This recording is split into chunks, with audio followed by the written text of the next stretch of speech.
Hello mga karelasyon. Ngayon, pag-uusapan natin ang mga uri ng mga kabit. So sa lahat ng mga meron ng kinakasama, partner, karelasyon, asawa, pakinggan nyo ito para maprotektahan nyo ang relasyon ninyo.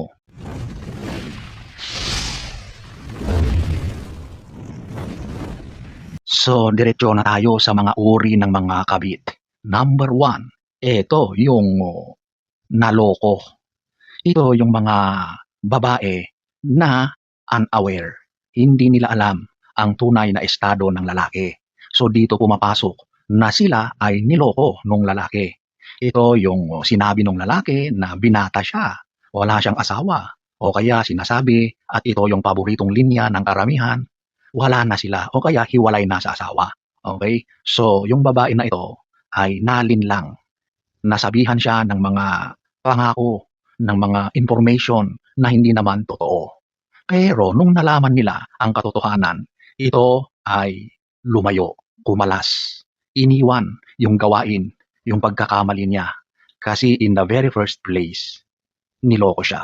O sabihin natin na tanggap niya na siya ay nagkulang din. Maaring hindi niya inalam lahat, hindi nag-background check, na in love siya. Kaya naniwala na agad-agad. Pero at the very end, lumayo siya, kumalas, at hindi na ipinagpatuloy yung pagkakamali na ginawa niya.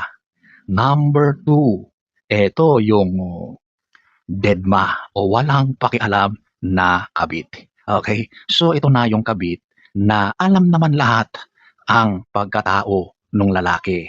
Alam na meron na siyang asawa, committed, may mga anak, may pamilya, pero pinili pa ring maging kabit. Ito na yung madalas na sitwasyon at nangyayari sa mga ganitong bawal na relasyon, okay?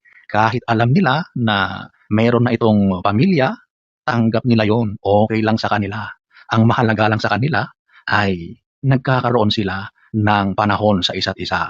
Siyempre, ang babaeng ito, na-in love ito, pero hindi sila nag-iisip ng tama. Okay lang sila na sila ay maging kabit forever.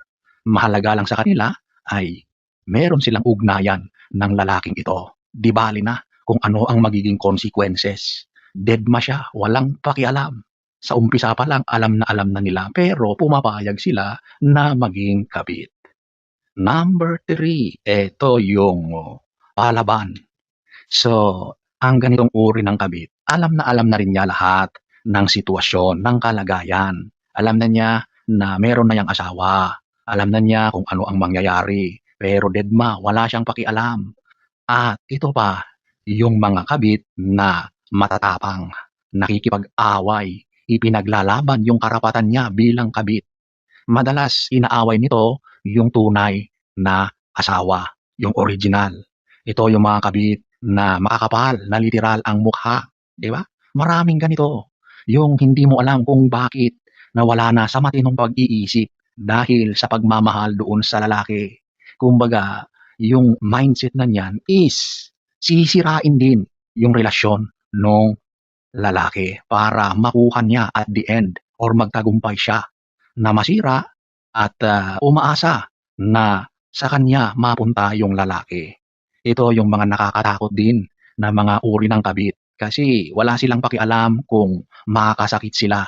Wala silang pakialam kung maraming masaktan, may madadamay. Wala silang pakialam dahil sa pinapairal nila yung emotions na wala na sa tamang pag-iisip. Kumbaga, kung ano na lang yung idinidikta ng kanyang puso, yun na lang ang nasusunod. Hindi na nag-iisip ng tama.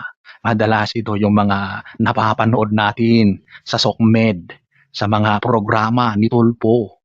So, punta na tayo sa number 4. Ito yung low-key na kabit. Madalas, hindi mo alam. Magugulat ka na lang. Ni sa kalingkingan ng utak mo, hindi mo naisip na ang taong ito pala ay kabit ng partner mo. Madalas ito ay kaibigan, kakilala mo mismo, best friend mo, parte ng pamilya. Yan yung mga low-key na kabit. At madalas, itong mga uri ng kabit na ito ay tumatagal kasi sobrang nag-iingat sila. Ang mga taong ito nakikita mo araw-araw, nakakasama mo, nakakasalamuha mo.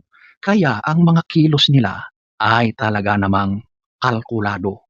Alam nila kung kailan, kung saan sila magkikita, kung ano ang gagawin nila. Kasi kabisado na nila lahat ang galaw.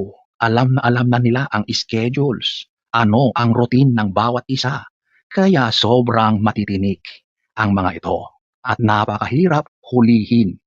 Low-key talaga. So, once na nalaman mo, magugulat ka talaga. Hindi mo sukat akalain na ang taong ito pala ang kabit ng asawa mo. Ito yung mga relasyon na madalas tumatagal. Kasi walang nakakaalam, silang dalawa lang at sobrang maingat sila. So, punta na tayo sa number 5. Ito yung feeling wifey. So, ito na yung mga kabit na talagang all-in-one na. Talagang ipinaglalaban na yung karapatan nila bilang kabit na sila daw yung dapat na inuuwian ng lalaki. Talagang sila yung tunay daw na asawa. Sila daw ang mas may karapatan. Ito yung mga kabit na talagang ipinaglalaban nila yung karapatan nila. Malaki ang impluwensya niya sa lalaki. Alam nila kung paano kontrolin, paano ang galaw na dapat gawin para yung lalaki ay susuko sa kanya. Okay? Delikado rin ang mga ganitong kabit. Kasi ito yung mga tao na talaga namang parang linta na kinukuha ang resources ng lalaki para sa kanya. Mapa-pinansyal, material, emotional, lahat na. Gusto na siya yung tunay na asawa. Feeling niya. So, ayan po mga karelasyon, ang mga uri ng mga kabit. Actually, marami pa yan.